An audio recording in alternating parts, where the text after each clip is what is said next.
we weren't scheduled to come on until 9:30, but after I watched the Panthers play the Broncos this weekend, like I just felt like false start. So let's just start a little early. So Yeah. uh, let's just I can't believe I actually watched that game.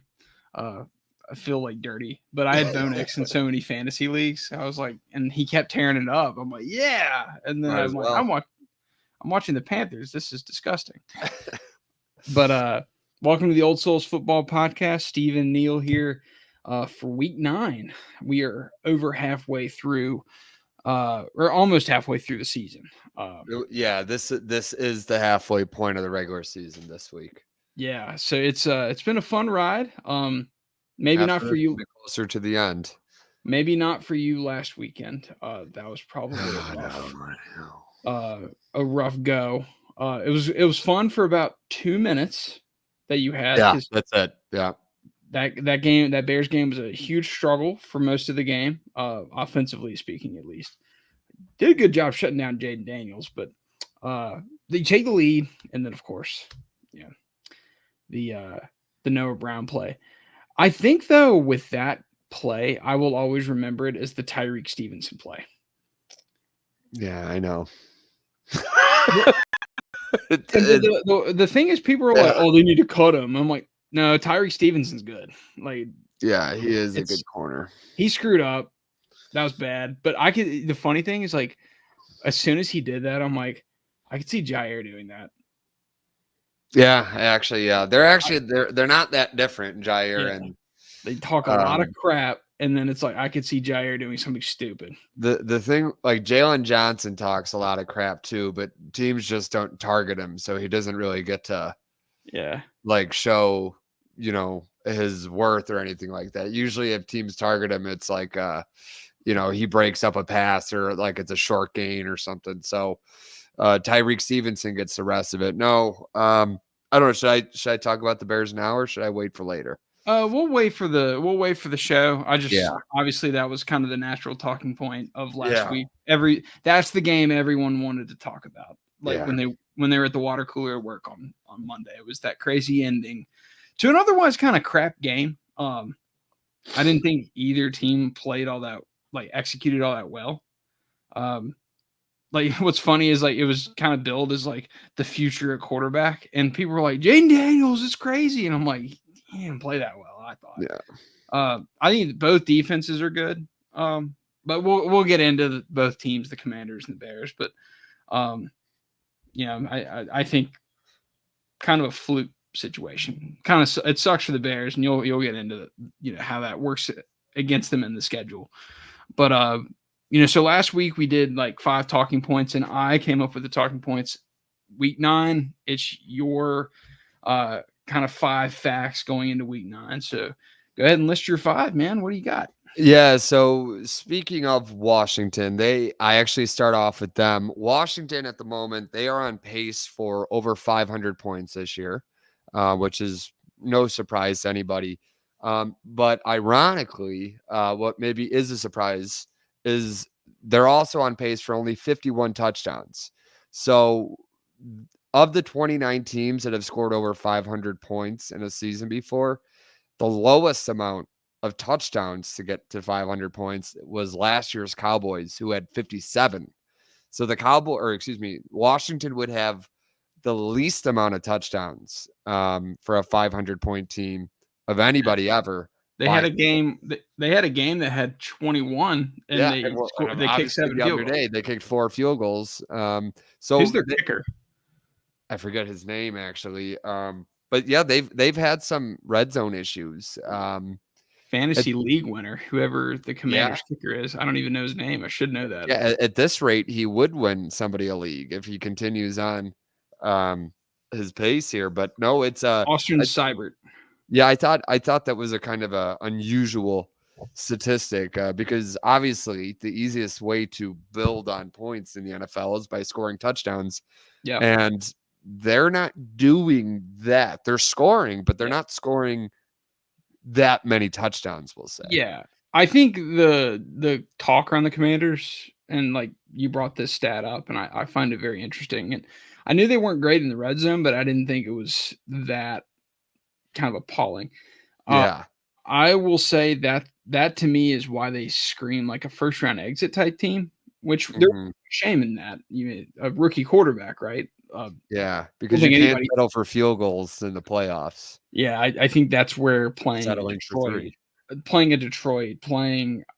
I still think like a team like the Rams Even in Green January, Bay. if they can get healthy. Green Bay, I have my own concerns with them, but I feel like I always do.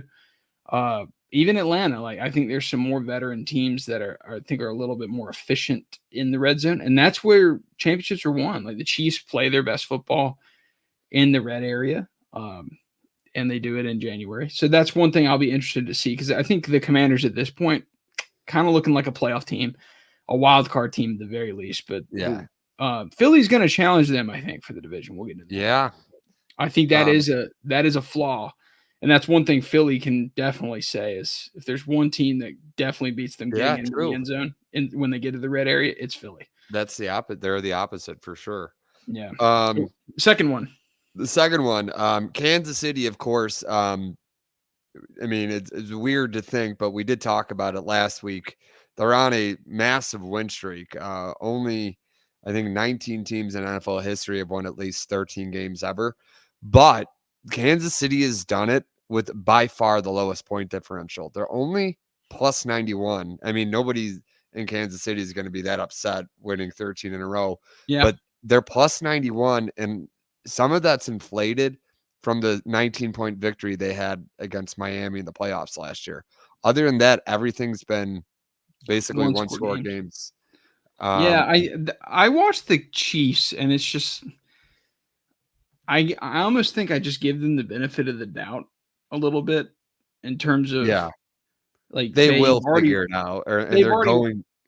Yeah, they've won 2 straight. They've won 3 of the last 5 Super Bowls. So I can't necessarily say that I can't call them fraudulent, right? No. You can't say they're the 2022 Vikings or the 2019 Packers or something like that. But No. that is, I mean, I'm starting to be like, you're playing a bad Raiders team. And like, if the Raiders just got out of their own way in that game, like Vegas could have won. Yeah. Like, I think Kansas City, they're still missing something. I think deep down, and what's crazy to say this is like, I think it's Mahomes isn't playing very well. He's turning the ball over at a big rate. Yeah. But the big plays aren't really there. Like, the case against Jordan Love this year or Josh Allen in the past is they are turning the ball over at high rates. Can't say that about Allen this year, but at least with Love, it's like the big plays have been there when he does turn the ball over. Like they're gonna hit huge plays and have 300-yard passing games.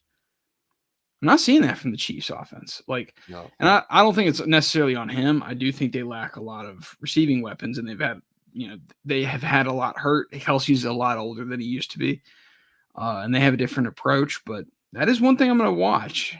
I think the problem is that I think the AFC is going to look like the Arrowhead Invitational again. And the AFC is going to be really hard to figure out because I don't necessarily buy the Chiefs as this juggernaut, but I don't really buy any of the contenders. I think they all have flaws. Yeah, the divisional playoffs would be great, but it really won't matter. Yeah. There's one team in the NFL right now, I think, that is just like where I look at them and I'm like, I don't see I think that the way they're playing right now, they're pretty dominant, I would say. Yeah. And we'll get to them. And unfortunately, we have to play them this week. My third stat, also similarly talking about Kansas City, but their head coach. You had one about Andy Reid last week, and I have one this week. Okay. While looking at all those win streaks, I started to think to myself, like, I wonder how many win streaks the Chiefs have had because, with Andy Reid. So with Andy Reid, Kansas City, or actually I should say it like this. Andy Reid has had since he joined Kansas City 2 8-game, 1 9-game, 1 10-game, 1 11-game, and 2 13-game win streaks. So, yeah, because I think they made the playoffs in 13, but I remember 15 was the year they had the really big win. They started like 1-5, and then they won was it They 10 straight nearly? Yeah, they would have. I think the 13-game win streak came in 2015, yeah, or something like that. Wait, Was no, it it that? couldn't It have. wasn't that many though, No, was it? maybe 13 ga maybe it was 2019 actually. 2019 to 2020 because I think they Yeah, finished maybe it the was season. 2019 to 2020. Yeah, Yeah, they finished the season strong, and that's actually a pretty common theme, like with Super Bowl champions. Outside yeah, of the Rams recently were pretty bad the following year, but like the teams that win the championship, like they start out 5-0, 6-0. Like in Green Bay's case, I remember in 2011 we started like 13-0. So that is interesting. Andy Reid's got a streaky little team, But and the funny thing about him is in Philadelphia, he only had one 9-game win streak. let me see what year that was. Do you have that information off the top of your head? I think I know it. Yeah, it's one of 2 years. I It think was definitely like to me, it was either the '02 season or the '03 season. I think it was 03 or 04 if I can remember correctly. '04 because '04 was with Owens. Yes. I'm thinking '02 or '04. I think it was 04, but it might have been 03. The It '02 definitely wasn't 02. the '02 team, like I thought was actually one of the best teams he had.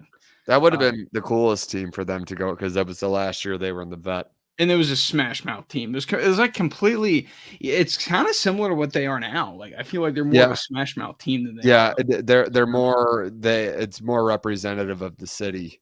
Yeah. Um, And that goes to show how great of a coach he is, though, is because I feel like Andy Reid has proven he can put teams on the field that are completely different every single mhm. year, and they still win. Yeah, Belichick was like absolutely. that too. Ironically, that '04 Eagles team does pop up in my next fact. The earliest any team has clinched their division is week 11. Probably If gonna. you I don't think that's gonna happen that early this year for Well, them.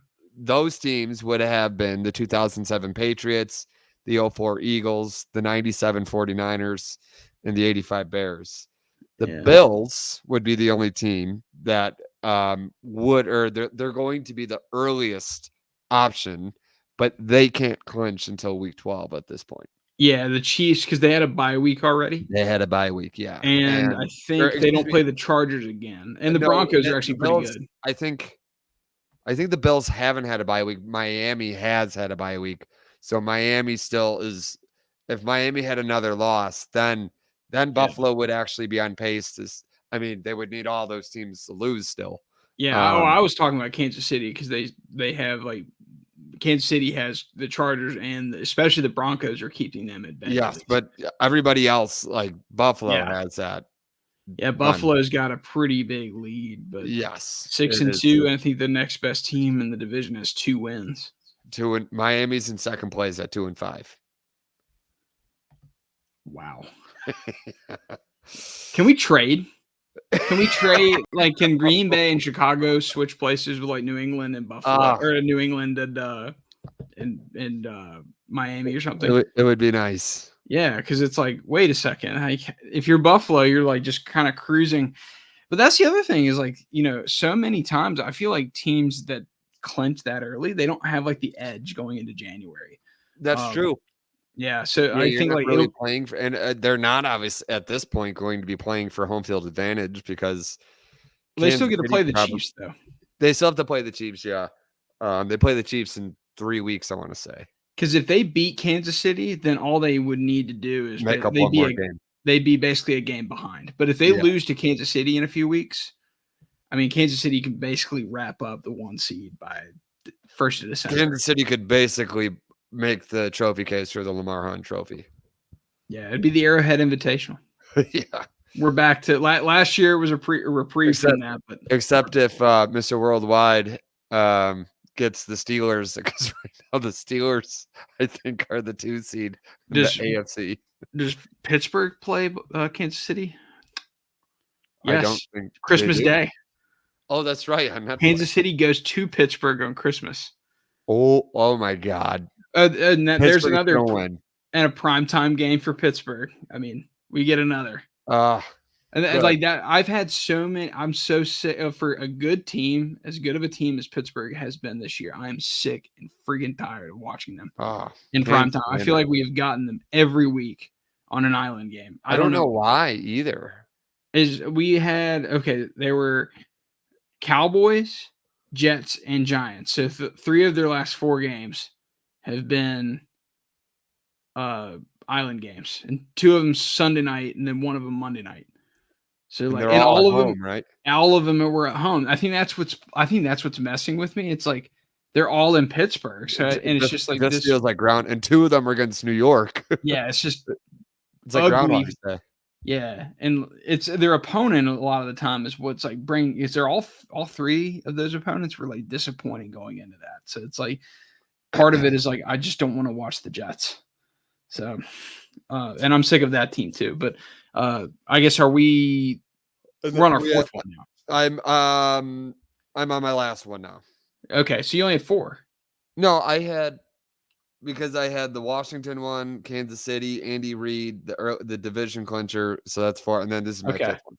Okay, so 3 of them could have applied to the Chiefs. Yeah, technically. Yeah, but the Bills are really the one that the 4th one was more about Buffalo. Yeah. And then my last one I have right now, Lamar Jackson has an adjusted net yards per attempt of 9.14. So for anybody that doesn't know, adjusted net yards per attempt is a Pro Football Reference statistic, and most analytics would tell you that outside of like your PFF, your DVOA, that sort of thing, EPA per play, it's probably the most correlative statistic with strong quarterback play, and not just strong, but like it's what's the word I'm looking for? I don't want to say continued success. Maybe is that the word? Maybe that is what I'm trying to say. Yeah, I think a lot of it is like because it calculates like how much of the like I to me the way I look at it is like the yards per attempt that's not just like the receiver produced. What's right? That phrase that I'm thinking of when like success is like shoot. Why am I? Why do I always have these success rate? Oh wait, no. Shoot. I just had it on the tip of my tongue and it left. Whatever. I'll think about it probably in 2 hours. But basically, if you have a good adjusted net yards per attempt, it's not only signals good things for that year, it usually signals that like you could probably continue that going throughout your career. It's a good sign because it also factors in things like sacks. That adjusted yards per attempt doesn't. And obviously yards per attempt doesn't. Speaking of Lamar, though, like going into that point, one of the main arguments, and this is like a fantasy thing, because like I've been a big advocate of getting Lamar in like every dynasty league because he's just like a little cheat code, right? Yeah.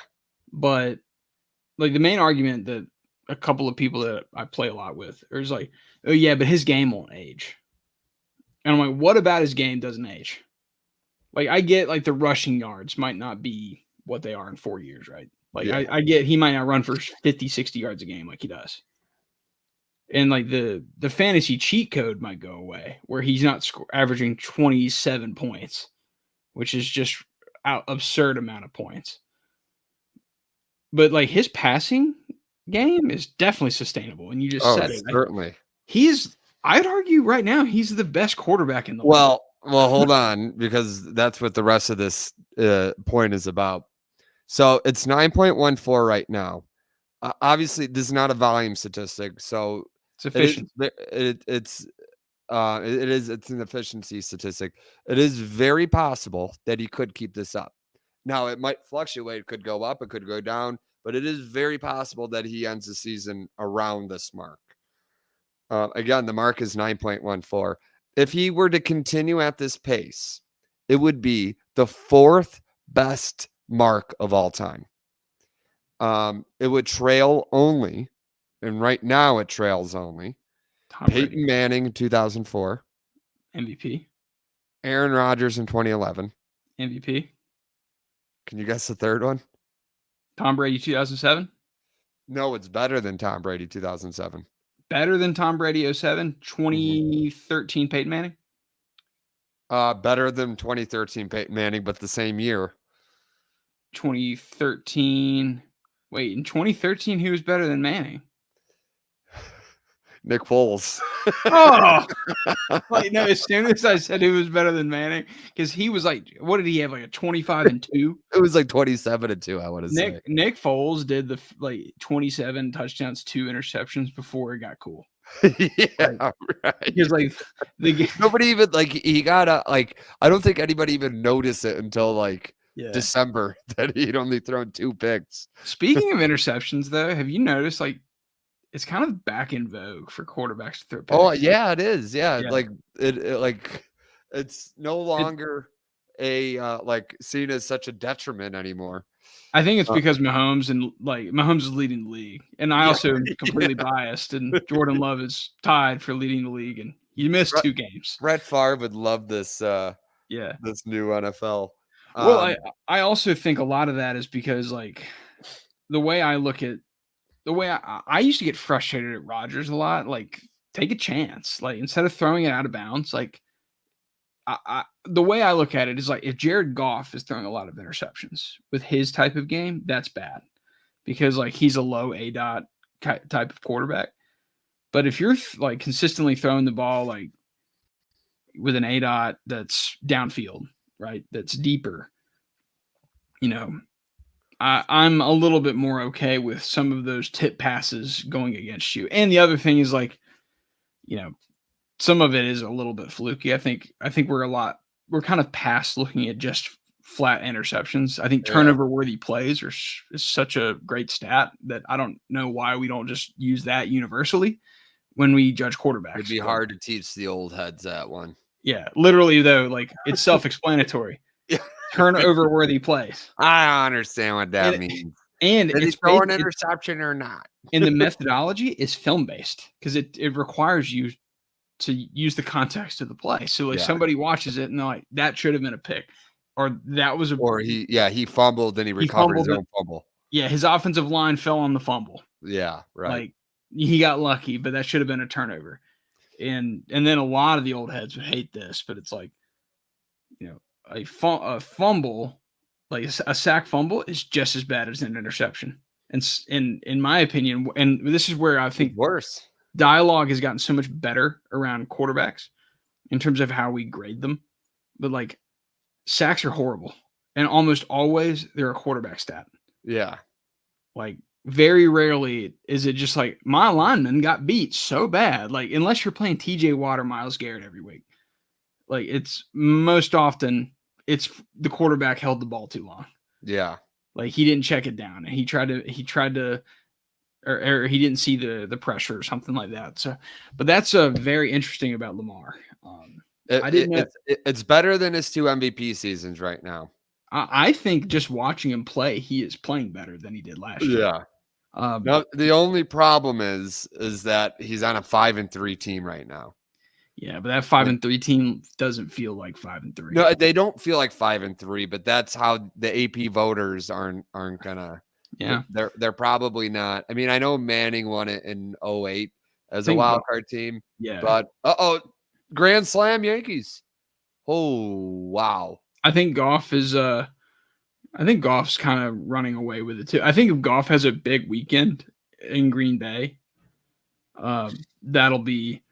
I think that'll be a pretty big moment for him. I think that's one thing that Detroit's kind of missing. I think is a big, like they have big road games, but like that division road game, and it'll kind of cement them in charge of the NFC North, because then they would be 2-0 against the North on the road.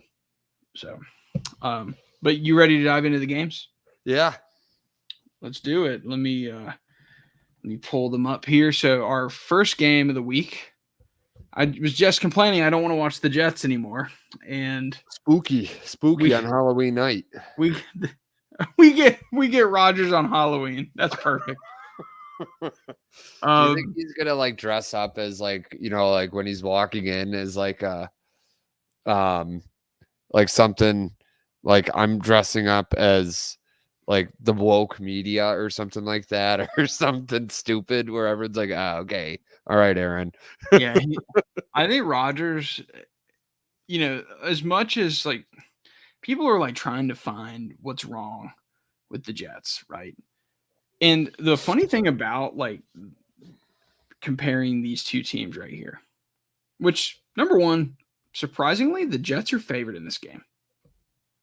Kind of shocking. Yeah, I mean, I get that Diggs got hurt, but I didn't think that like the Texans are a well coached team, and their record shows that. What are they, 6-2, 5-2? yeah, Um, Meanwhile, the Jets are 2-5, but yet the Jets are favored at home. Like that surprised me a little bit. I thought that the Texans would be favored in this game by about a field goal. But I think this is a perfect contrast on like culture, team building, everything. The Jets have a collection of names: Devontae Adams, Aaron Rodgers, Brees Hall, Garrett Wilson, Sauce Gardner. None of them are playing well or relatively to expectations. Coaching has always been just kind of a question mark for this franchise. Meanwhile, the Texans, I feel like, have a vibe around them where they just know how to win games. I like D'Amico Ryans. I think Slowick's a good coach. They don't make a lot of mistakes. Like the Texans are not sexy, and they're not going to wow you in the DVOAs and the point differentials and place and yeah. metrics like They that. are 7th in DVOA though. Yeah, they're a good team. That's like the perfect thing for the Texans, though. It's like they're not top 5, and they haven't shown that they're a top 5 team. But this is a playoff team, and a good playoff team at that. I don't see in this game, even with Diggs out, I don't see the Texans handling this. I think the Jets are. I think they're already toast. I think this thing's over. I mean, I don't see a possibility where the Jets win this game convincingly. Maybe Stroud makes some mistakes and the Jets win a fluke game, but I think that's the only way. I'm taking the Texans by a touchdown here, 24-17. I'm actually going to take the Texans by 10. I'm going to take them 27-17. It's gonna be ugly. I think. Yeah, it's not going to be a good night for the Jets. It's not going to be a night where they're not at a point where moral victory should count for them anyways. But this is not even going to be a moral victory night. This is the game that where like Al Michaels will be counting down the moments he gets to leave. Yeah, Al Michaels will be like, "Yeah, well, I got a steak dinner." No, he's like, that's the only reason I came to New Hoboken. York because they got the best steakhouse. I go to this place in Manhattan. I've been going. Sinatra used to eat there, and Yeah, and they try to give me the Brussels sprouts, and I just don't eat them. yeah, and then they're like, "Here's how many days I've had since I've had a vegetable." Yeah. But give me that sirloin. Yeah, I think that, but though I think that the Jets are toast, and this is a great reflection on why you have to look at the context of the team and the surrounding culture around the team.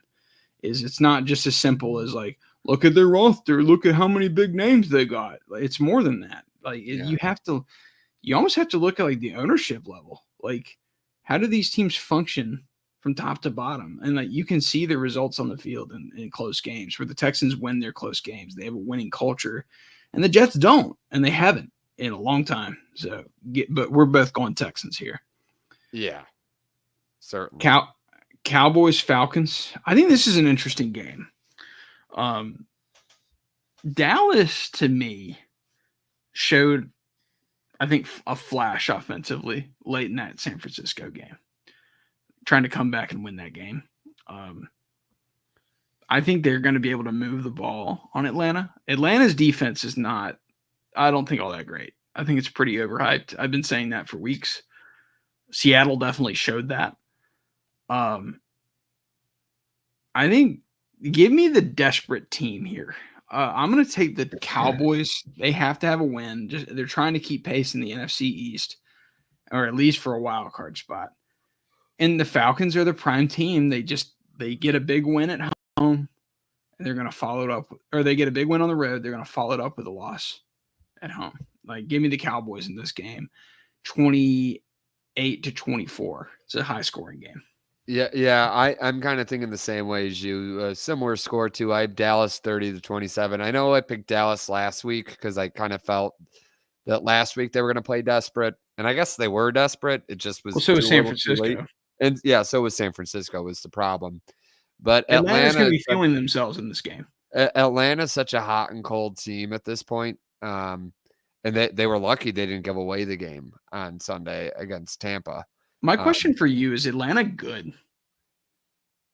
well, they have a negative point differential right now. I think. Where are they in They're like DVOA? -1. Here, let me look at that. I don't think they're a good team. Well, they're 13th in DVOA. So They're they're 6th on offense. They're 21st on defense. They're a fringe 19th. playoff team. Yeah. As we said last week, they're the team that the second place NFC North will beat them on the Sunday afternoon wild card weekend. Yeah, you would think. I mean, they'll get the home game probably because they're probably at this point running away with the South. Yeah. But They I'm have not. 3 straight division wins, and everybody else in the division's hurting badly. Yeah, they've won the division. What kind of sucks is I think if Tampa were healthy, I think they're better, but they're not. Yeah. Atlanta's going to run away with this division, but I'm not convinced Atlanta's that good. No. We're both taking Dallas there. Desperate team again, the Dolphins, but they're on the road at Buffalo where they never win. Like this. Yeah. When's the But at last least time? I kind of thought Miami was going to have to go to Buffalo when it was snowing out. So at least it's still, well, it'll be November when the game is played, but it could be worse, I suppose. So Miami's last, let's see. I'm trying to go back to Miami's last win at Buffalo. Okay. Can you name what year it was? Is it pre-Sean McDermott? Yes. 2016. Yes, it was Rex Ryan. So I even forgot Rex Ryan was there. And guess who was the coach of the Dolphins? Would have been Adam Gase, right? It was. And they went to the playoffs that year. Yeah. It was the year they went to Pittsburgh in the wild card round, just got trounced. It was the Yeah, Jay the Ajayi. game was over like 5 minutes in. Yeah. You remember the Jay Ajayi season? Yeah. Yeah. And then Ajayi basically like his knee fell apart like the following year, but Philadelphia traded for him and he basically like played his last season with the Eagles and like put together a pretty decent season on a Super Bowl champion. He helped them win the Super Bowl. Yeah, but then his knee was like completely shot and he never like played again. But I think Miami's toast. They screwed the pooch last week, and that was their chance to win the game.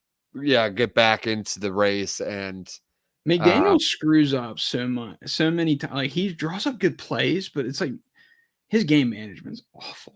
Like just terrible.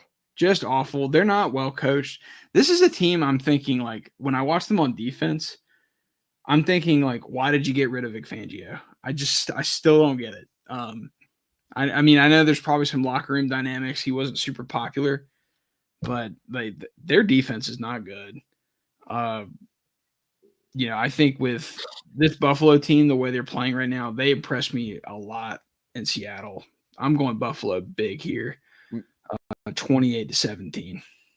Yeah, I'm gonna go Buffalo big too. I'd say Miami gets some points on the board. I'm gonna have Buffalo win 38-21. Okay. I think if Miami has a chance, they have to jump out early. Well, they did last week, and yeah, but I think the Bills, though, if you like, it's a team that runs like in terms of like they go on runs, and if the Bills get a 10-0 lead, it's over. Like it's over for them. Yeah. You almost got to hope if you're Miami, you can get a 14-0 lead and just hold on for dear life. I think that's the only way I look at this game. But it's just too late. Like the Tua injury happened. It's not a great football team like even with him. I think it's too little too late. It's kind of a lost season in Miami. Raiders, Bengals. Another desperate team. I feel like we're getting all of them. Are the Bengals like the best 3-5 team in the history of the NFL? Yeah, they were the best 1-4 team. They were the best 2-4, 3-4, and now they're the best 3-5 team. I'm gonna keep saying it until they get eliminated. Like I am a big believer that we always go back to the mean, right? So I think the Bengals win this game fairly comfortably, and I'm kind of expecting them to go on a run here. They dropped 6 spots in DVOA this week. They got killed by Philly. Yeah. Philly had arguably the most outside of Detroit, just because the way Detroit won by a billion points. But like Cincinnati had one of those games, or Philly had one of those games where they just dominated every facet of the game. Outside of the opening drive, Cincinnati didn't really do much offensively, and Philly just ran all over them. But I think Cincinnati's one of those teams. If you look at that sample size, they feel more like they're 3-5, but what I would say is they feel more like a 4-4, 5-3 kind of team is what I would say. Give me Cincinnati, give me 31-14. I also think this is more of an indictment. I just think the Raiders are the second worst team of football. There's a lot of really. Somebody posted like the top 10 picks in the draft right now. Awful. The league. Oh my God, it is bad. What is going on with the league? Coaching. It's a coaching problem. Yeah, it is really a coaching overvaluation of quarterbacks issue. It's a lack of lack of practice in the offseason issue. In the Raiders' case, like I think they have some talent, but like they lack a quarterback. But where I think like a team like that like 20 years ago would have just looked better still. Like the league was suited to help. Well, yeah, because Pierce would have been I think 25 years ago his teams would have been so physical. Yeah. And would have had an edge to them where you can't really play like that anymore. Yeah. But at the same time, like a team like Carolina, who has like no physicality whatsoever, like that shows negatively as well. Like you can tell that they don't practice at all. Yeah. And they have like no cohesiveness. I think people kind of took the Shanahan like development tree a little too far. It's like they saw Sean McVay, they saw Kyle Shanahan, they saw Matt LaFleur. 3 diamonds in the rough. And they don't understand that like the Packers and the 49ers and the Rams, like they still practice. Like they still like they're advanced in some of the things that they do. But like there's more like I read something that like Carolina, for example, they're so horrible because like you can tell they don't really like practice the fundamentals, and like it's kind of crazy but like if you watch some of these teams play, like the Raiders are like they just mess up a lot of fundamental things, like untimely penalties. Like when it's week 8, you can't have false starts in big moments at home. Yeah. And the Raiders, I feel like, do every week. This team is awful. Like, and I think it's a lot of coaching. They have a little bit of talent. Like, they have, I would argue, 2 of the most dynamic players in the league right now, arguably, like at their positions respectively, like Max Crosby at edge, like top 5 player, would you say? I would say.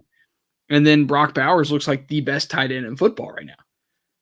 It doesn't even matter. This team's terrible. Like, give me the Bengals. And this is a game I just do not plan on watching unless for some reason Cincinnati decides to try and drop this one too. Yeah. I'll go Cincinnati 30-20. Yeah. You think the Raiders score 20? I guess the Bengals defense does suck. So. Yeah, they've been better, but yeah, they're still not good. Yeah.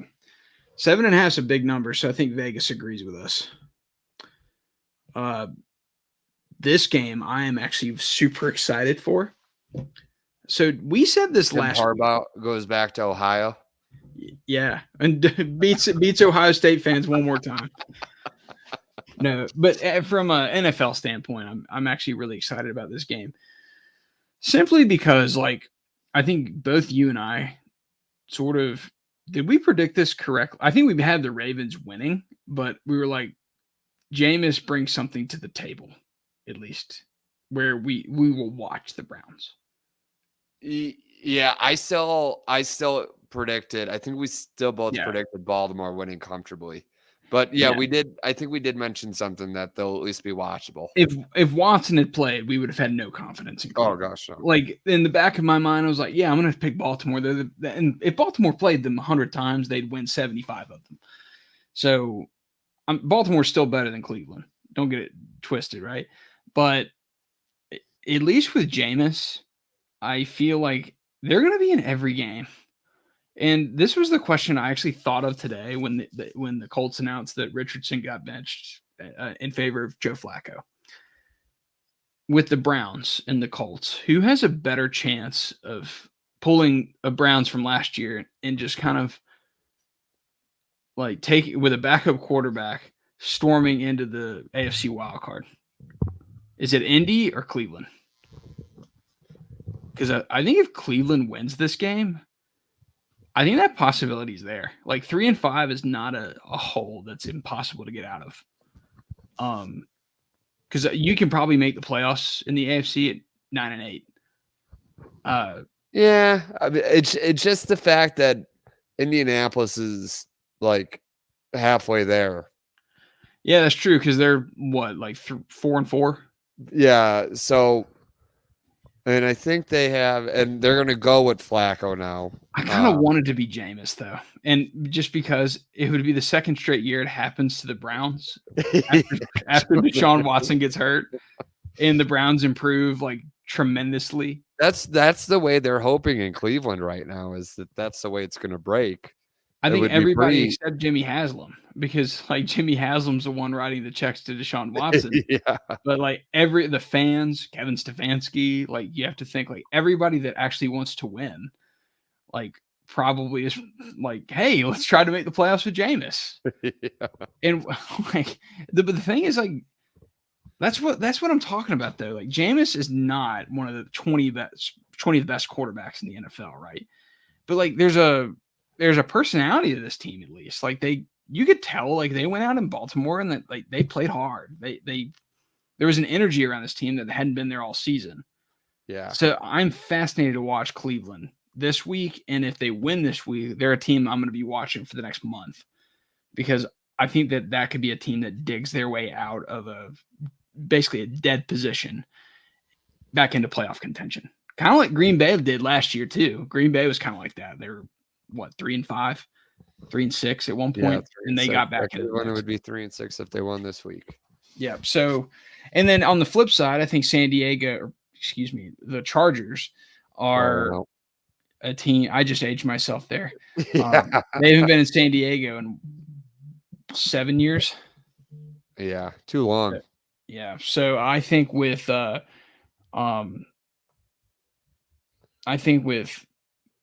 gonna go Browns in this game. I think this is Chargers go to the East Coast.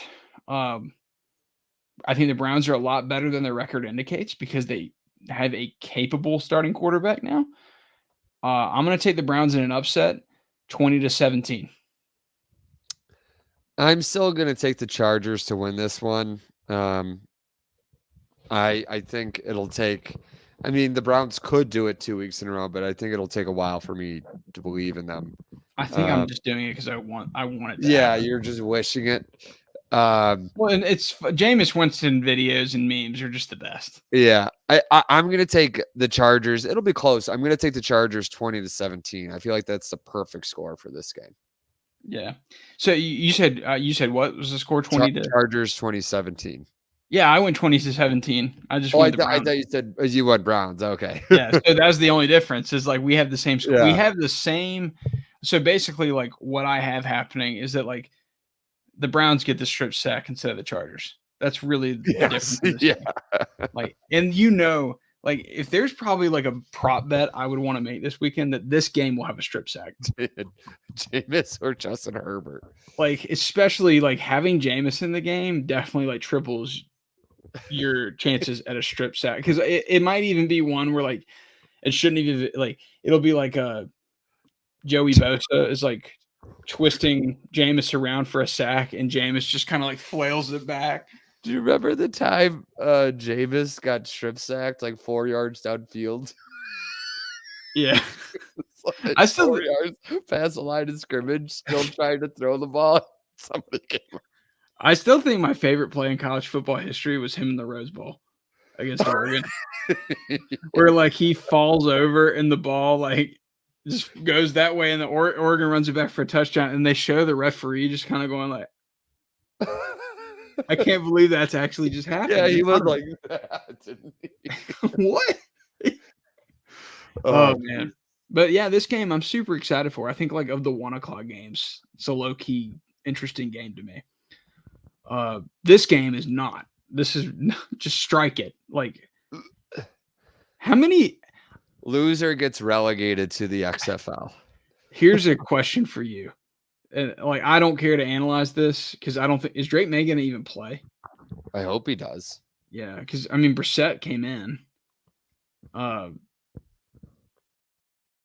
That's the only interesting part is if assuming Drake May plays in this game. He has a concussion, so likely not. So it'll probably there's nothing redeeming about this game. It's Mason Rudolph against the Patriots with Jacoby Brissett. Like, here's a question for you.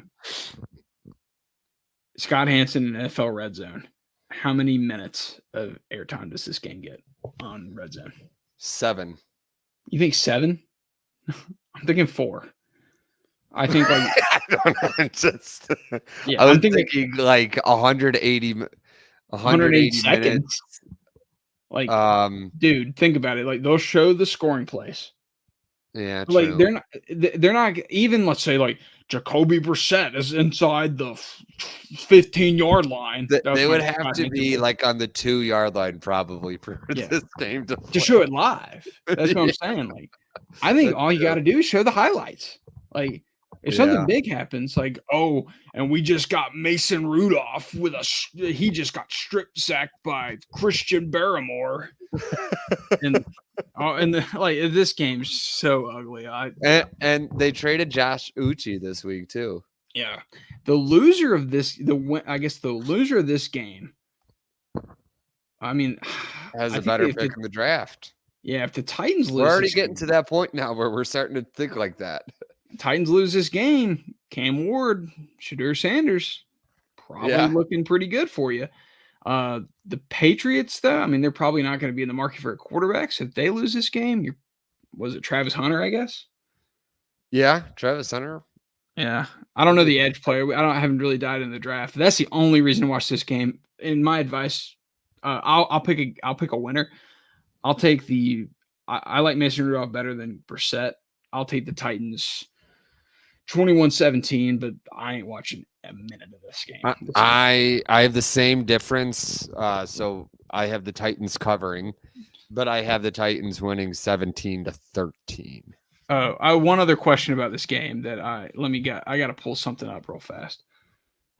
Do not go to 506 Sports yet.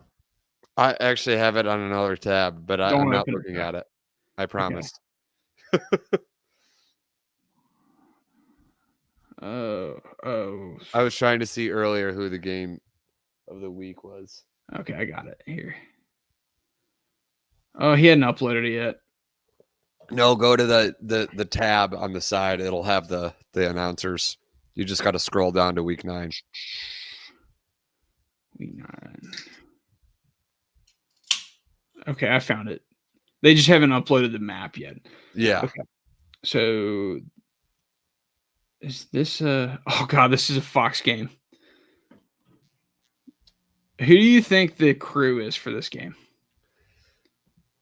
Adam Amin. No. Or the Bulls. Amin's pretty high now because Adam Amin's with Greg Olsen.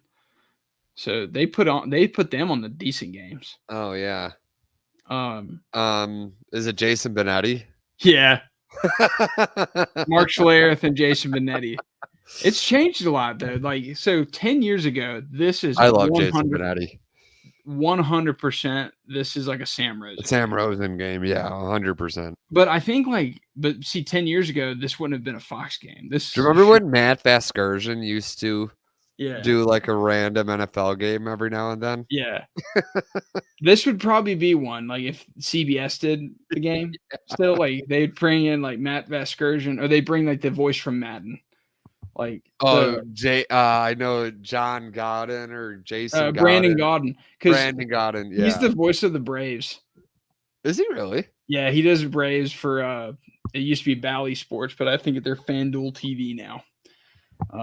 But yeah, it's this game though. There's basically like who's the broadcast crew, the poor markets that have to watch this crap, and speaking of bad market, like our market got Carolina, Denver, while the rest of the country got Washington. Bears, Washington. Granted, we didn't miss anything in the Bears Washington game anyway. Yeah. Yeah, but this game sucks. Don't watch it. Commanders, Giants. What I was surprised with was the Giants, only 3.5-point dogs. I guess they're at home. I'm going to take the Commanders kind of comfortably here. I think Daniels didn't play super well, and I think some of that was the Bears' defense. I think the Commanders are going to have a big day offensively, and the Giants are still really, really bad. Dable keeps them in games. I think Dable has had actually a pretty good year as a coach. His team's just lackluster in every way. Give me the Commanders 27-14. Pretty comfortable win. Yeah, I have Washington 31-17. Their defense is actually our buddy Aaron Schatz tweeted this out earlier today. The first 3 weeks of the year, their defense was the second worst in DVOA, and ever since then, they're the 11th best. Yeah. So the Dan Quinn they taking are it back. a top half of the league defense, and like obviously, as it goes, you have a couple bad games early on. It kind of dilutes the pool a little bit. They have some young corners too. Like I know everybody jokes about Forbes getting burned, but I mean the way he was playing last year in the beginning of this year probably couldn't get any worse. So hopefully he's well, no, he's still really bad. But maybe Mike Sanders still, like some of those young guys are maybe coming into their own, but their secondary still has a lot of question marks in my opinion. But it's the front, and Bobby Wagner's playing like Bobby Wagner in his prime. He doesn't look any different. Yeah, it's kind of cool because Dan Quinn goes back all the way to the Seattle days. Mm-hmm. So it's with Bobby Wagner. So it's kind of cool to see a guy like that hasn't been an All-Pro in a while, like playing at that level. I think that's pretty cool. Is Daniels now the front runner for Rookie of the Year? Oh yeah, he'd have to be. Who would you put 2? I would still put Caleb. I'd still think Caleb is 2. Do you think Bo Nix has an argument for second now? The voters might say so if they make the playoffs. I think that might happen. We'll get to the Broncos in a little bit, but I think this quarterback class is looking pretty damn special. It's a good start. Yeah, and then I still think Bowers and Neighbors have been absolutely outstanding as well. Yeah, they won't. Neighbors has fallen off since the injury a little bit. Yeah, and Bowers is putting up great stats. It's just his team's god awful. Yeah, poor Bowers. He's gonna have to get out of there one day. He's got 50 catches already. That's unreal. That's a good receiver season for like a veteran. Yeah, 50 catches in 8 games, and he's done it as a rookie tight end. That's crazy. That's a second double play that they didn't turn. Who's winning, the Yankees or the Dodgers? The Yankees are up 5-3. I wanted to go to a game 7. I do too. I do not want the last sweep in the World Series was 2012, so I do not want that to happen. 2012 was that who won it that year? That was the Giants beating the Tigers. Yeah, I basically forgot the Giants were good, and they won 3 World Series. They were the even number team for a while. Yeah, it was weird because they were that team. Even year they would win the World Series, odd year they would miss the playoffs. Yeah, missed it. They were terrible. Yeah, I remember in 2016 when the Cubs got them in the divisional round, everybody was like, "Uh-oh, it's an even number year." Y'all broke a lot of curses. So yeah, and that was the first one we had to break. Yeah. I think I knew the Cubs were going to have a special season because in 2015, y'all won in 2016, but I just had so much fun watching Big Cat sing Changes at a Wrigley Field bar. I thought that was like the I was funniest. at that game. Yeah. No, he's saying landslide. Landslide, that's right. Yeah. I think that's what it's called. The song is Landslide, but Yeah, I'm afraid of change. that's 'Cause my and, mother's like, Sunday. what's funny is, like, every time my teams lose in the playoffs, I play that song, like, as a joke, and then I get ice cream and beer. It's not bad. In the Packers case, I was so down bad, I went to Denny's. Oh, yeah. That And was then the we worst. then you thought of this idea. Yeah, I was like, "This is bad." I'm at Denny's at 3 o'clock in the morning. I was so pissed off at that game. We had it. And now I see by the way, the kicker, what's his name? For the 49ers now, the guy we had. Oh, Can't remember Narvin? his name now. Our kicker from the playoff game that missed the kick. He's the 49ers kicker now. Carlson. Carlson. Yeah, Carlson's their kicker. Oh, you're kidding. Yeah, it's the worst. And he's like perfect on the year too, by the way. But I mean, I think McManus might be good for us. Knock on wood. But next game, this might be, if assuming Rattler plays, or is Carr going to be healthy? We don't know yet, because I guess we're doing this on Tuesday, so we don't have the injury report. This is awful. Like, A terrible game. They should terrible never put game. this game on TV. Who would want to be subjected to this? Well, this game, I'll pull that up for you as well. This is okay. This is what bothers me. New England, Tennessee, Fox game. This game's a CBS game. This is Tom McCarthy and Jay Feely. Oh, I was gonna say Tom McCarthy is the perfect guy. Yeah. Jay, and having Jay Feely, this is perfect because, like, there's going to be so much punting. Yeah, Like, for at least in the and Panthers. most red zone trips will end in field goals. I think if Derek Carr plays, this game is not going to be that close. I think the Saints will put up a bunch of points, and the Panthers, as people hate Sean Payton, and I get it, like, Bounty Gate, and he kind of comes off as a-hole-ish a lot. He talks a lot. I get why people might not like him. I've never seen a better, like, description of an opposing team in his post game. He literally just came out and said, like, that's a bad team. Like, we just beat a really bad team. I've never, like, normally you never hear that from coaches. So that it must be so bad that he had to say that. This Panthers team is just, it's ugly. They're 7-point dogs at home to a 2-win team. They're so bad. I can't, like, I'm 99% confident Bryce Young sucks, right? We've talked about this. But they're so bad everywhere else. I can't even tell. Like, I can't tell if it's the team, I think everything is just an F. Like, this team's awful. They suck on defense.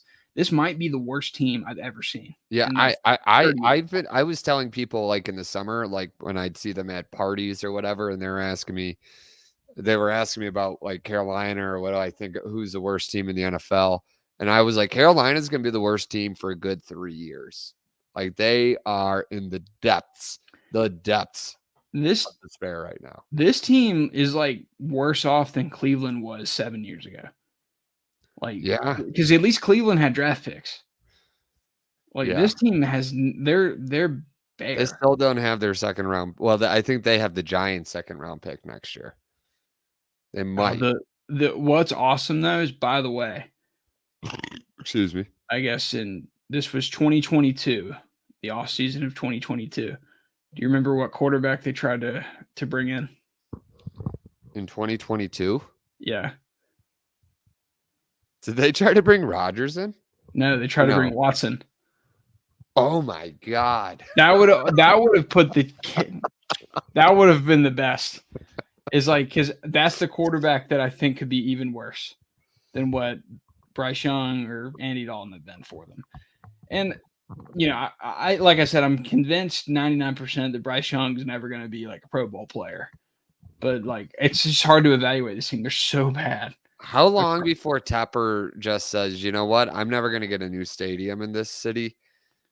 They don't even want us here. I'm just going to pack up and leave. Did you see it in the next 5 years?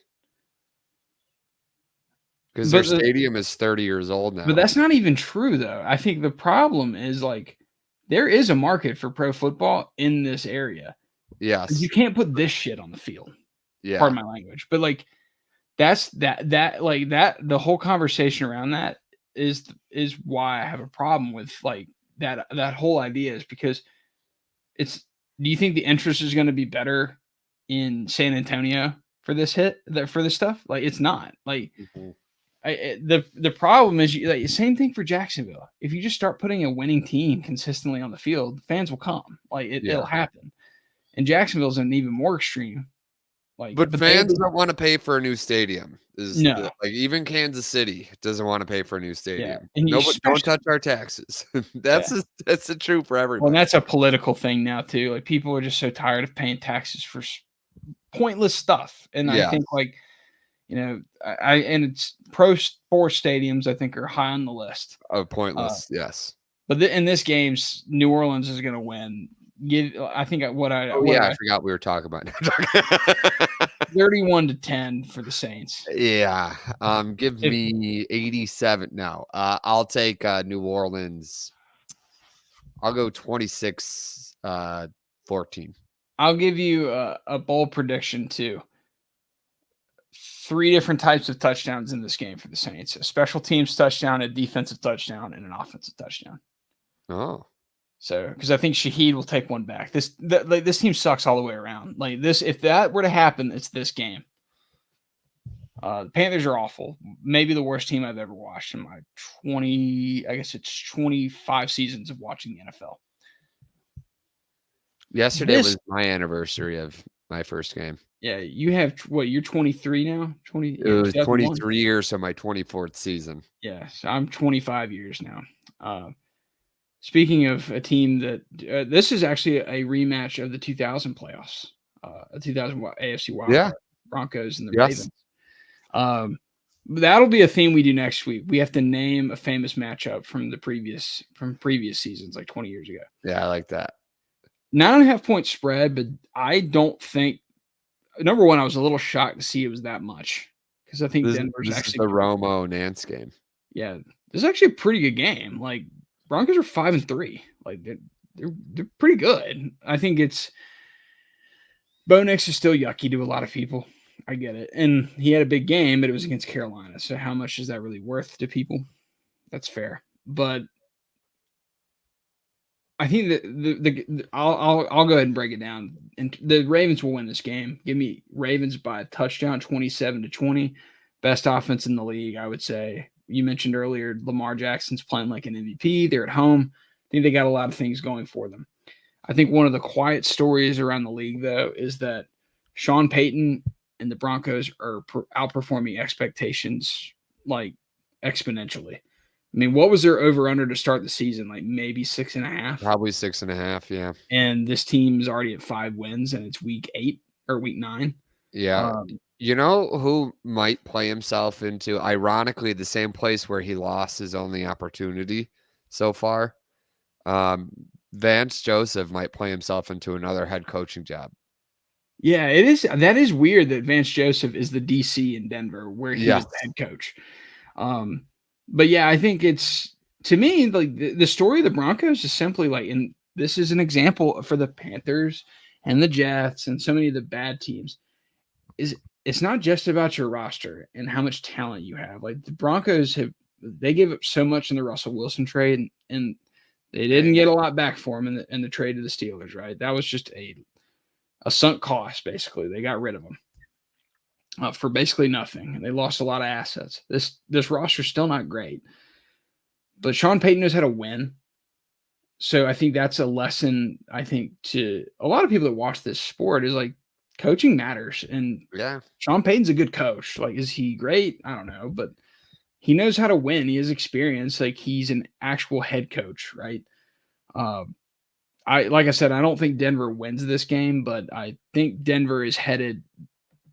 I would not be surprised. We're going to see them in the playoffs, I think. Yeah, I'll take Baltimore 27-20 in this game. It'll be, they're definitely trending upwards. So good Denver for them. Feels like a 7 seed, don't they? They do. They might even be a 6 seed. Yeah, I think their schedule I mean, does get there's a not little. really that much difference between the two, but Their yeah, schedule is tough. I mean, they get the Ravens on the road, then they're at the Chiefs, oof. Falcons at home, but then it kind of eases up again. They get the Raiders, Browns, Colts, Chargers, Bengals, and Chiefs. So like it ends kind of tough for them, but they Yeah. got it. They have a shot. And the thing about rookie quarterbacks is usually they get better in the second half of their first season. They So gotta that 3 middle games there, those 3, they gotta win those ones. Those like that. the Falcons, Raiders, and Browns games. Yeah, yes, those are the ones they gotta win those. Yeah. I'll be curious to see how much they can hang in this game, but and their defense is low key been really good this year. I think they're going to present a challenge for Baltimore, but I still think Baltimore wins comfortably. Any other thoughts on this game? Nope. That's the Nance Romo game. Jacksonville, Philly, revenge game. Doug Peterson. Yeah. Hugh Douglas. You remember Hugh Douglas was on the Yeah, Jags for like what an is Hugh offseason? Douglas with Jacksonville now or something? Yeah, for an offseason. He got cut in training camp. Yeah, I still remember that. And then I think he went right back to Philly. So, Wow. Anyway, Jacksonville, I would say if I'm going to crown the best 2-5 team in the NFL, it's them. With that being said, as much junk as I talked about Philly this year and how I thought they were overrated, they've completely proven me wrong over the last 3 weeks. I mean, Yeah, I know. Foot in mouth. I'll say the last 2 weeks. I mean, they were not good Yeah, in that Browns game. yeah, 3 weeks you have to go back to the Cleveland game. Yeah, the Cleveland game wasn't great, but they just completely blew off the doors to the Giants. And then that game Very against Cincinnati was legit impressive. A 20-point win on the road against Joe Burrow and company. That's more than impressive. I think Philly handles this game. And this, ironically, could be Doug Peterson's last game as an NFL head coach. I don't know. I kind of feel like he's bought himself a little time with the win in New England or against New England. They played really tough last week. Beating the Patriots is our. Yeah, but like had they lost to New England, they would have definitely fired him. And then they played tough against Green Bay. Unless they get annihilated this weekend, I don't think it'll be the end of him. Trevor's playing a lot better. Yeah, I'll say that too. He is now. They lost Christian Kirk, didn't they? Yeah, and Brian Thomas is hurt too. Oh Jesus! Oh, but so maybe this is the end of it. I think Evan Ingram coming back has opened up a little bit of their offense. Yeah, he had a great catch in the end zone the other day. It's given Lawrence, I think, a little bit of a safety blanket because, like, I think with Thomas, he's more of a deep guy, but I think Philly at home and fantasy wise, Saquon wasn't awesome. He had like 12 points, but he had over 100 yards. I think I love the way their offense is. They have kind of he didn't listen to me, but they've done exactly what I was hoping they would do. It's like they're running the ball a lot more consistently, and that's opened big plays up for Brown and Smith. I love the way Philly's playing offensively, especially. I'm going to take the Eagles by 10, 30-20. I'll take Philly 27, 28-16. 28-16 Philly. Bears, Cardinals. I'm just going to give you the floor to talk about the Bears, the ending of that game and where you think kind of the middle of the portion of the season's headed. Well, I'll just be straight up here. I'll give my prediction first. I'm going to have Arizona win. I don't know what the score will be, but Arizona's going to win. That was, I mean, I said it a few weeks ago. I said it after they lost Indianapolis. Anybody who knows me knows I was banging the table back in January that this is a big mistake. You can't bring back Eberflus. I did, I suppose I did fall into a little bit of the trap myself, but really what I was doing was I was giving him the benefit of the doubt that, hey, maybe, it sounds weird, but the new look that he got, I was like, okay, maybe he's changing some things about himself. Nope. He's still the same guy. He's still he comes off as a nice person. He's not a mean person, but he's very arrogant at the mic. He takes no accountability for whatever happens on the field. This is a team, and you're seeing it now in the media. There was about 5 or 6 Bears players through interviews with the media in the locker room on Friday, through their one-on-ones on the radio with their whatever radio show they're on, that made some sort of mention about how, like, Jalen Johnson or Kevin Byard, for instance, went up to Eberflus the next day and said how we should have played, or we should have called timeout after the 13-yarder. Jalen Johnson said that he felt we needed a timeout, and that we should have gone man to man. We should have pressed up our corners on that second to last play. You feel like there's already doubts among what they're doing? I think these players realize, because this is, I mean, and I truly do think this. If you just laid out the talent in the NFC North and like you had a fantasy draft, I think Packers fans, Vikings fans, Lions fans would love to take quite a few of the Bears pieces, just as much as we'd like to take some of theirs. But there would not be one team that would touch a Bears coach. Not one. And I think the players understand 100% that they are underperforming as a team right now, because they're just not being. This is the second time this year that they've had to go to the media and talk about how they've had to confront the leaders of the team, had to confront the coaches about decisions that were being made in game. And Cole Kmet is even saying things like, and this is things like that happened with Tyreek Stevenson the other day. Guys, during practice or in the weight room that are just kind of, not doing the last rep, that are just kind of messing around at practice, that are listening to the clippings a little bit too much. That's your coach. Your coach has to be the one to ground you. Your coach has to be the one to set the standard. Last Sunday was, I haven't had a reaction to a game like that. Like people said, the double doink. The double doink, I watched it like that. I did not react anyway. The 4th and 8 game, reacted like that. Didn't have any reaction. It was just like you just felt the world crumble.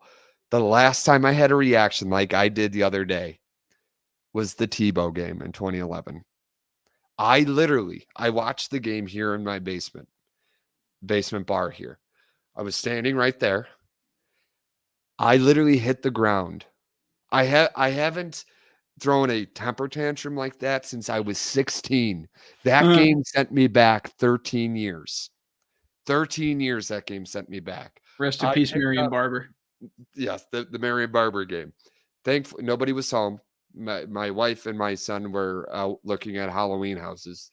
I picked up an empty box of, and it's still over there, an empty box of diapers, and flung it across the room. I haven't thrown something watching the Bears in 15 years, since I was like 13 years old. Yeah. That was the response of anger I had in that situation. I don't know. I mean, they could very well win this week. They could very well win next week against New England. But I just cannot see any way that they beat any team that they're not supposed to. And that's of course they're not supposed to beat a team they're not supposed to. But they don't even have a chance, because they don't have the coaching to do it. They can't beat Green Bay, and they won't. They can't beat Detroit, and they won't. They might sneak one against Minnesota, but they won't beat San Francisco. They won't beat well, I think that's it. Basically, that's the rest of the schedule. Yeah. So I it's very frustrating, especially after Albert Breer said this morning that, and I remember I said this a few weeks ago, I think Ben Johnson was sitting out for the Bears job. and Albert Breer confirmed as much this morning on ESPN 1000 in Chicago. He didn't take a job last year because he was waiting for the Bears job. The Bears could have had Ben Johnson compared with Caleb Williams, and they decided, nah, we'll take the coach that is right now of the 246 head coaches in NFL history that have coached 40 games. He's 217 in win percentage. Yeah. He's a terrible head coach. He's a dork. He's an arrogant SOB. I can't stand him. Ryan Poles has done a great job setting this roster up. This is his fault. He decided last year, instead of going out and getting a better head coach, I'm going to roll with this guy. Well, it's the theme of it's what I've been saying all show. It's more than just building a great roster. Yes, it is. However, I will say, I don't think that Ryan Poles. I don't think Eberflus is a terrible head coach. We've seen terrible head coaches. Dave Canales. He's not like Mark Trestman or anything like that. He ain't Dave Canales. He ain't. Antonio Pierce. He doesn't do anything to elevate his team. But yeah, I agree with you. I think I think of him as somebody like a Doug Marrone kind of coach. Like when the team's good, like he can get his team to the playoffs. Maybe like it's. But like you said, like if you want to take a step up, I don't necessarily believe in Eberflus either. That's why I think I'm going to take the Cardinals in this game. I think it's going to be a close matchup because I don't think Eberflus is the type of coach that's going to have his team get blown out. The telling thing talking about the Bears here, the telling thing to me is that, at home, your point differential, I guess the Jags game was technically a home game, but it was in London. But like against bad teams, they're really good. But on the road, against like mediocre to good teams, they're playground bullies, right? They're 0-3. I think they don't. This team is not punching up per se, or punching even at their weight class, which I think their weight class right now is a middleweight. Right, they're probably anywhere between the 11th and 17th best team in the NFL right now is probably where I put them. And the Cardinals are right in that area. This game to me, I think we already know Caleb Williams will be a good quarterback from everything we've seen.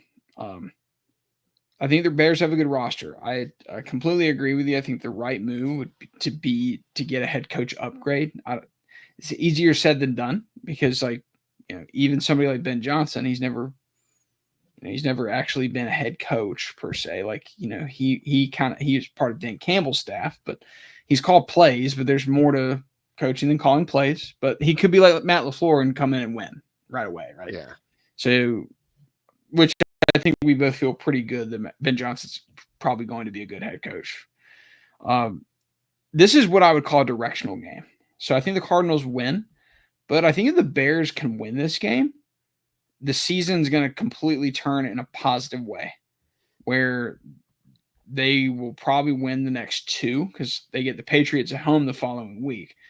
Your season outlook at 6-3, even with as tough as the schedule is, no matter how tough it is, 6-3 is a really great place to be. And you don't know how teams are going to look in December. So that is a positive takeaway. But if you lose, it could completely flip on you because then the pressure will be on a young team the next week against a bad Patriots team. And that's where we see teams like the Bears lose to really bad teams when they shouldn't. So I think this game is probably the game of the season for Chicago in terms of if they want to get to where they want to go this year, which is like a 5-6 seed in the NFC, or even maybe contending for the division. Like that's probably a stretch now with Detroit playing the way they are. But this game is, I think this is outside of Detroit, Green Bay. This is the most fascinating game of the weekend. It kind of sucks that they're in the same window. Yeah, the Bears will be on like a half hour earlier, I think. And we don't want to just be Bear-centric about this game because the Cardinals are also interesting. Yeah. And I'm sorry, everybody that have, but I've been holding that in. I think the Cardinals will win, but I'm not convinced. Cardinals fans, if you're listening and you wanted better. It's a coin flip game. these teams are about even. Yeah. I think Gannon's a much better head coach than The only good Eberflus. thing is, and I will say to the Cardinals fans, if you think because the game is at home you have the advantage, that's That's not no, true. that's not true. It is. There's going to be probably 60. I know personally 25 people going to the game. There's going to be about 60% Bears fans there. The Cardinals though are a team. So I was talking about teams that punched their weight class or above. The Bears have not been that team this year. They beat the Jags, the Patriots, and a really decimated Rams team. Like those are 3 of their wins. And then they beat, who was their 4th win? It was the Titans. The Titans. And they shouldn't have won that game, to be honest. But like they won that game. So they have basically they've beaten the teams that they should, right? Yeah. And they should have beaten the Commanders. That would be the win that you punched above your weight class or at your weight class. But we got to see it. I still need the results. And the thing about Gannon, if you even go back to last year, they play teams like, even when they didn't have the talent, they always played hard for them. And I think this is a team that's going to surge. I am not convinced that this team isn't going to just win the NFC West. I even said to you, you laughed at me back in the draft where I was like, the Cardinals might contend for a playoff spot. I think it's there for them. If they win this game, they're right there. Like and this is a team that I think is trending up. I think they got the quarterback play. Their line play is so much better than it was last year. And Gannon's getting this defense the way it needs to be. I think they're a really well-coached team. And if you go look at their wins this year, I mean, they destroyed the Rams. They played Buffalo close week 1. Close loss in Detroit. The only games where they really just got outclassed were on the road. Or excuse me, they got killed against the Commanders at home and killed against Green Bay. But, beating the Chargers these last 2 weeks, I think after getting just destroyed by Green Bay, they've responded really well. I like this team a lot. But it's a directional game. If they lose this game, suddenly my feelings about the Cardinals aren't so high. So whoever wins this game, I think, and whoever loses this game, these are the directions they're going to go. It's one team or the other, right? So it'll be a fascinating game. If it weren't for Green Bay, Detroit playing, this would be my game of the week, I think. Any other thoughts on this game? No, it's unfortunate when a game like that happens and it takes all of your, I didn't watch a single snap of the rest of the weekend. Couldn't care less. It's a long season, and the Bears have an opportunity to go on the road and get a huge win against the first place team in the NFC West. You got to look at it that way, I think. And that's the way hopefully the Bears are looking at this. I hope they are. I hope they're looking at it a lot better than I am, but you get, that's the way I think it. I've just been burned too many times to believe. Yeah, you got to be positive. Speaking of positive, Detroit has just been, as much as I hate them, they are just a joy to watch every week. Yeah. They're so well coached. They do everything well. Everything right. Their defense is questionable, but they score a lot of points and they're good on special teams. And I think their talent, their defense plays to their talent.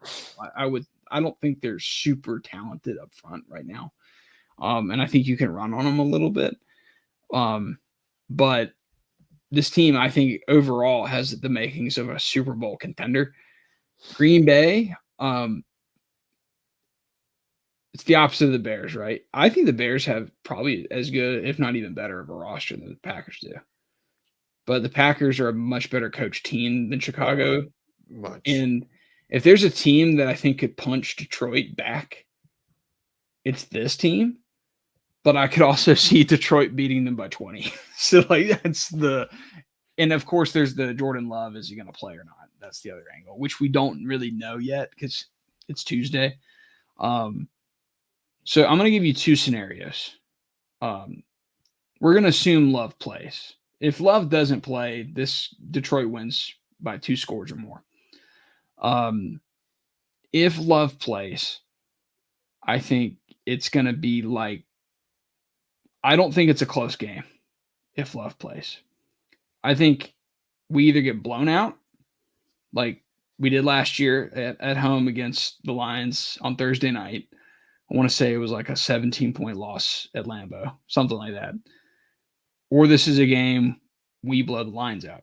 I don't think this game's going to be close. The way it's going to be whoever hits a haymaker in the first quarter. Like last year, sort of a thing. Yeah, because we beat them in Detroit on Thanksgiving the same way. We just landed a bunch of haymakers in the first quarter, and like they didn't respond. And that's the one thing about Detroit I don't know yet is how do they respond if they drop down by 20 or 17 or even 14. Because Green Bay is a mentally tough team. Like if there's a team that you could say has responded to a lot of adversity this year, it's probably this one. Because quarterback's been hurt. You know, they had to win 2 games with Malik Willis. They haven't blanked. Like they lost a close game to Philly. And then like even week 4, Minnesota punched them in the mouth as hard as you can get punched in the mouth. It's 28-0. They nearly won the damn game. So that's to me, I think Green Bay has an opportunity to establish themselves as a top 4 team in the league. So I'm gonna go. I think if I had to choose, though, I like Detroit. I think they're the best team in the NFL right now. Give me Detroit 34-20. But like I said, I would not be actually that surprised if Green Bay were to win 34-20. I think it's going to be that kind of game script, though, is what I'm saying. I don't think it's going to come down to the last possession. No, interesting stat about Detroit. Our buddy Aaron Schatz, friend of the show, tweeted this out earlier today. There's been 8 teams in DVOA history, so going back to 1979, 8 teams that have been in the top 5 in all 3 phases by week 8 of the season. Detroit's one of them.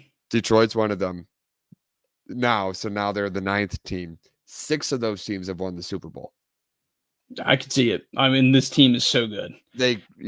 Obviously the only problem is we still like. I don't think the defense has been tested yet without Aiden Hutchinson. So that'll be the biggest thing. However, I also think this will be the best defense Detroit's played all year. Oh, absolutely. And that's the one thing about Goff. And doesn't play out. Is it going to be cold on Sunday? It is. And that's the other thing I want to point out is Detroit has not played a game outside yet. This is their first game in the elements. And actually, this is their. Oh, no, it won't be cold, but it'll be raining. This is their first game in the elements all year, and their next game in the elements will be 3 days before Christmas in Chicago. So basically, like this will be one of the few times they get tested all year. I don't know how big of a factor that is, but the one thing about this team is, I mean, I'm looking at the defenses that they've played. I mean, the only really good defensive unit or more than solid defensive unit that they played the Vikings, and they held their own. They won. They put up 31 points. They're impressive. I'm not saying the Lions are overrated. I don't want to say that. They played Minnesota and then like an okay Cardinals team. But they got to play them, like I said, in the elements or inside, away from the elements. Lambeau Field's like one of those weird places where like good offenses have come to town and then just like play their worst game of the year. It's a weird place to play. I really don't know. Like, I don't have a strong feeling. The only strong feeling I have is like, it's just going to be a runaway game for whoever wins it. It's hard for me to say that it'll be a runaway game. I don't think whoever wins this game is going to lose the second game. I believe like last year. Yeah. I don't think either of these teams will sweep the other because I know this is weird to say, but because I think when they play each other later on in the year, Detroit will have a week to prepare and Green Bay will be on a short week in Detroit. I think this will be the one. Oh, or that's right. You guys, we both play on Thanksgiving and then we play a Thursday game. Yeah. But regardless, because I think that game's in Detroit. Yeah. I agree with you. I think Green Bay is going to, it sounds weird to say they're going to hit another game-winning field goal, but that would be a Packers thing to do. Yeah. So I just get this feeling like it's going to be a game where like, I hope it's not like that. The winner, I think it's going to be the type of game where like there's going to be pushing and shoving from the loser. Like and there's going to be a bitter taste, and like there's going to be some flexing on the sideline. I think it's more likely going to be Detroit. I think Detroit's just a little bit better, but those are the kind of games I feel like Detroit gets in. At least they have in the last month. We'll see. I think that it'll be interesting. Let's go to the next two games. So you have Detroit winning a close game. No, I have Green Bay Bay sneaking one.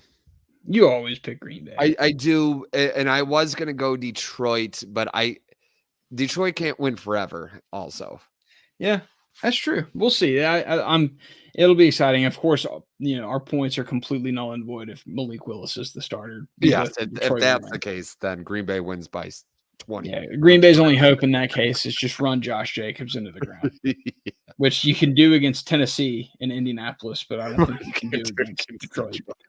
Yeah. So, Rams Seahawks. These are two teams I think headed in completely different directions. The Seahawks did have like that reprieve game against the Falcons, but like they have not really played well the last month. Yeah, they totally let us down last week. We thought they were going to beat Buffalo. Rams had low key one of the best wins of the entire weekend. I think a lot of people forgot because it was Thursday night.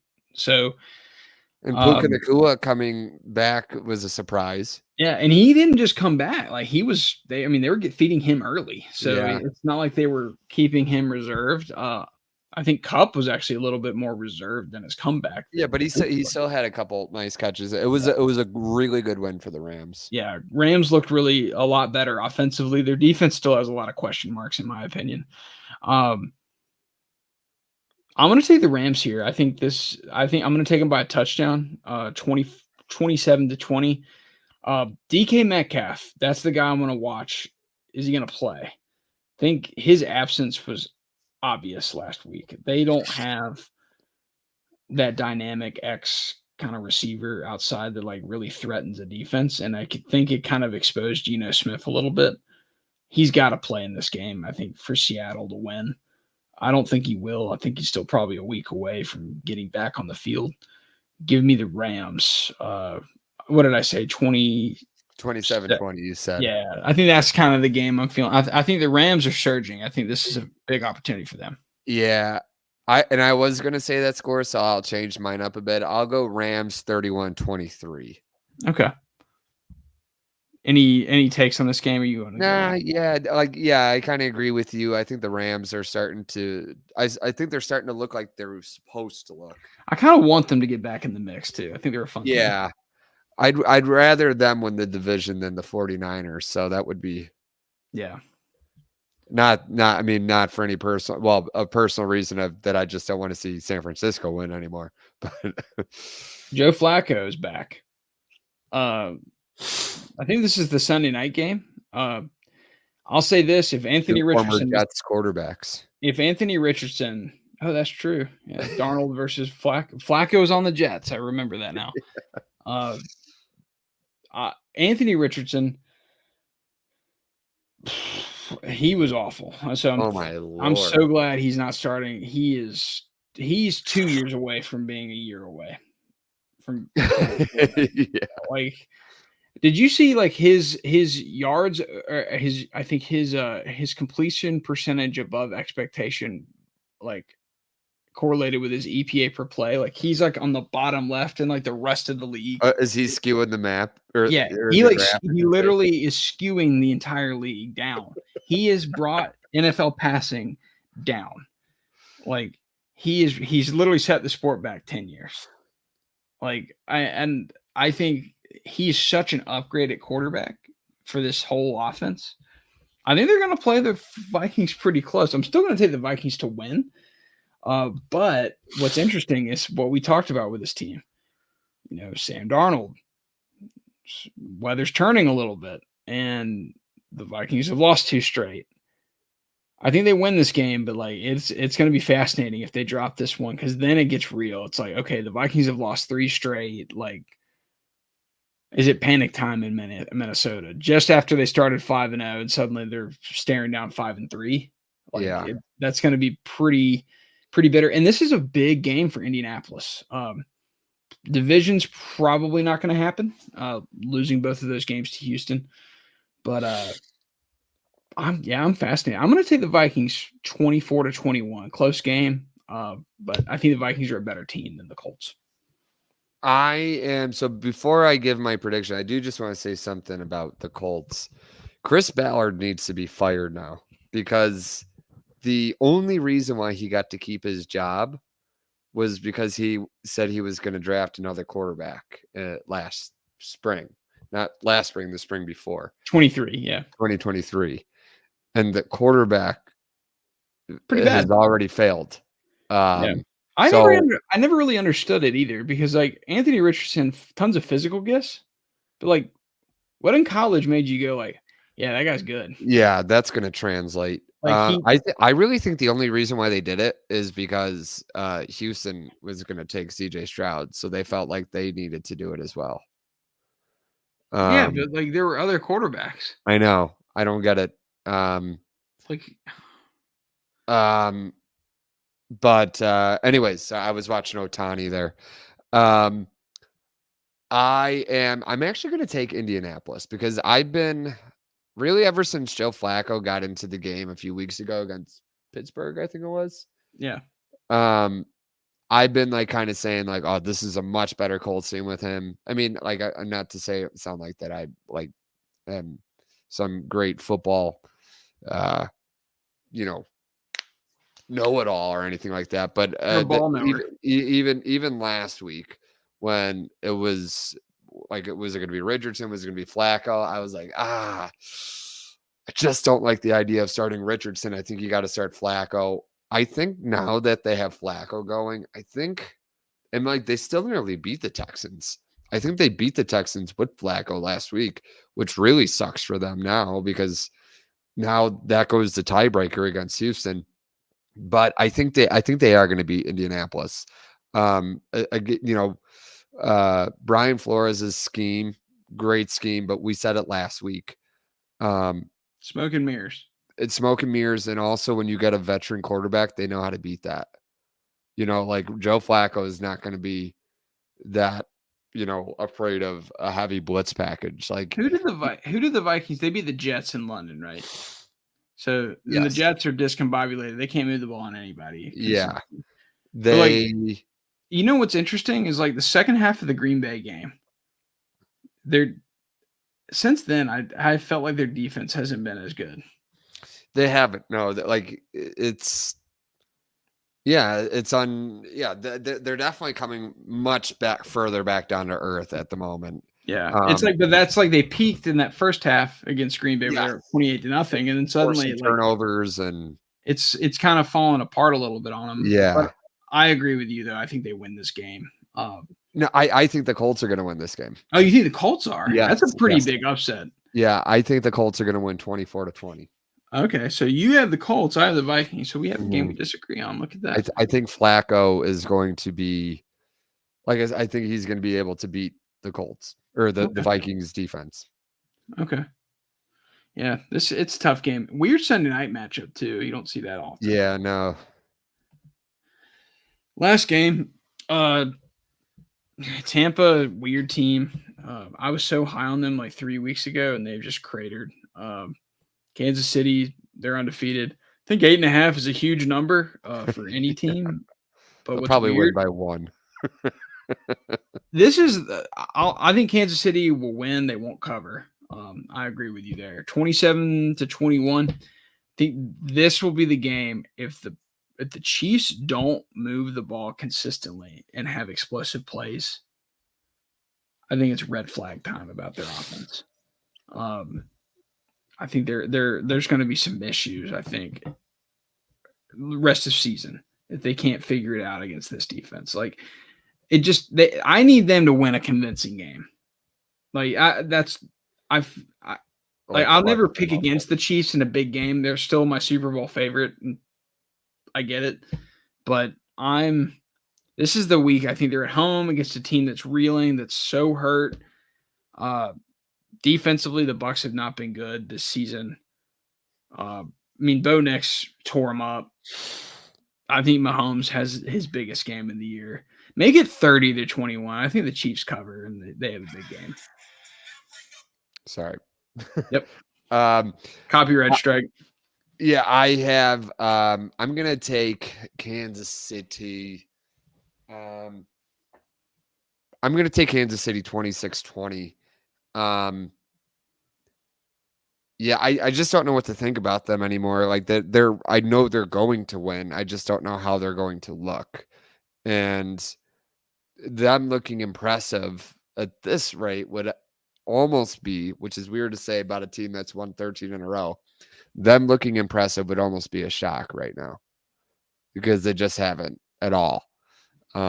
It's the weirdest 13 game win streak I think we'll ever see because it seems like half the time they're just barely getting over the line, but they do it every week. So yeah. And I think to end on this, I think after this week, we're probably looking at saying, or I guess we'll ask the question, are the Kansas City Chiefs the worst team or the worst 8-0 team in the history of the NFL?